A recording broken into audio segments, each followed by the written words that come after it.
এই ইঁদুরটি একটি গিরগিটিকে দেখে সে ভয় পেয়ে গর্তের মধ্যে লুকিয়ে পড়ে, কিন্তু ইঁদুরটির সব খাবার বাইরে পড়েছিল। আর গিরগিটি চলে গেলে সে খাবারগুলি আনতে চলে যায়। তখনই তার মাথায় একটি ফল পড়ে, আর সে পিছনে দেখে যে একটি পাখির বাচ্চা পড়ে আছে।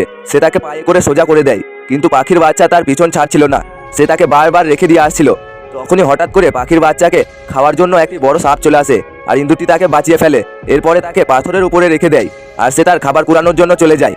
তখনই সে দেখে যে কয়েকটি কাকড়া তাকে চারিদিক দিয়ে ঘিরে ফেলেছে, আর ইঁদুরটি দৌড়ে এসে সেই পাখির বাচ্চাকে বাঁচিয়ে নেয়। এরপরে সে ওই কাকড়াগুলিকে লাথি মেরে ফেলে দেয়, আর ইঁদুরটি এরপরে গাছের নিচে রাখে।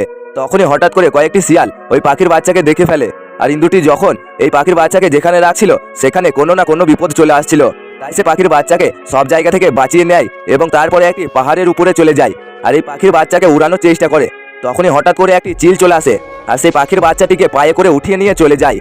এরপরে সে ইঁদুরটি কি করবে বুঝতে পারে না, আর তারপরে সে কোনো কিছু না ভেবেই চিলের উপরে লাফিয়ে পড়ে আর চিলকে মারতে থাকে। তারপরে তারা দুজন ভালো বন্ধু হয়ে যায়।